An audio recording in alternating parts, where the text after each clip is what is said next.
The lantern had not moved.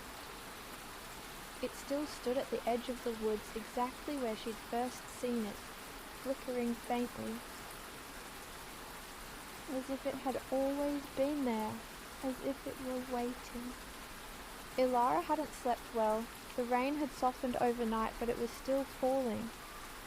A misty sort of drizzle that made everything feel slower, quieter, like the world itself was holding its breath. She pulled on her shawl, still damp from the night before, and stepped outside. The lantern was visible even in the morning light, still burning. She blinked. Lanterns didn't burn that long, not without someone tending to them. And no one had come. Not from the village, and not from the woods, no one. She stood at the edge of the path again. Mud squelched beneath her boots.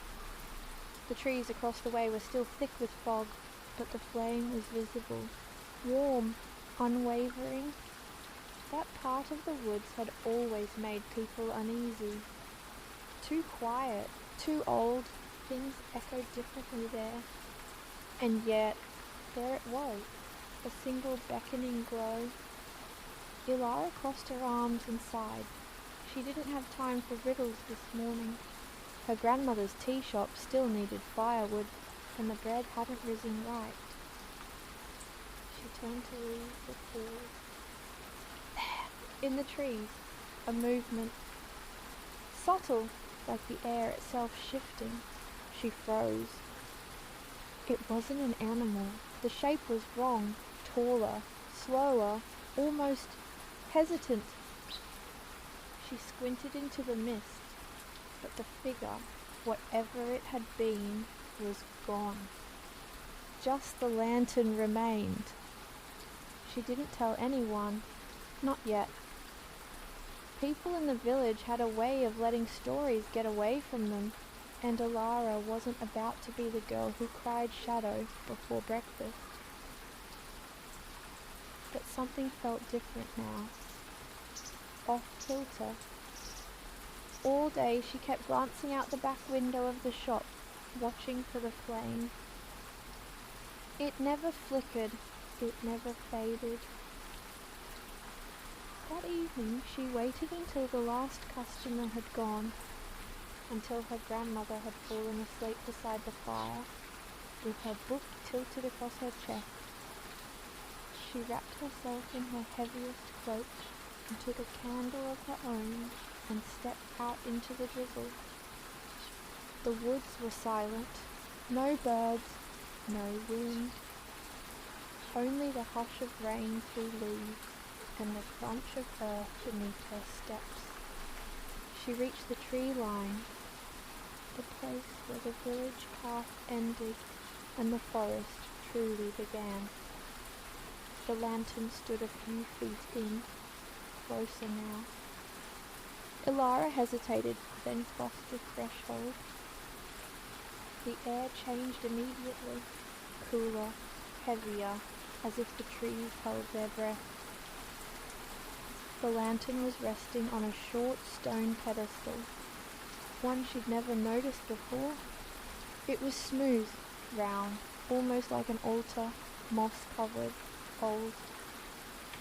But the lantern itself was in perfect condition, no rust, no smoke, just that same soft, steady glow. She stepped closer. The flame inside didn't move like a normal fire. It pulsed, almost like it was breathing. Elara reached for it, and as her fingers touched the iron handle, a sound behind her, crack, a branch, snapped. She turned. Nothing. She turned back, dash, dash, but the flame inside the lantern had turned blue. She blinked, once, twice, still blue, flickering gently. She took a slow breath. The air tasted strange now, metallic and faintly sweet, like the scent of lightning before a storm. And then the whisper came. Not loud, not frightening, just present. A soft voice, not speaking words, just a sound, threaded with warmth and something older. A hum, a tone, a pull, and then it was gone. The blue flame stilled. The forest returned to silence. Elara stood frozen for a long time. She wasn't sure if it had been real. Was it the rain, the fog, a trick of the flame? But her fingertips still tingled where they'd brushed the lantern. She backed away slowly, one step, then another. She didn't run, but she didn't stay. Not yet. Back in her room, she couldn't sleep. The image of the flame, that sudden change in colour, the impossible voice, looped in her mind like a lullaby turned inside out. She felt it deep in her chest. Not fear, not exactly. But something had begun, and something was waiting.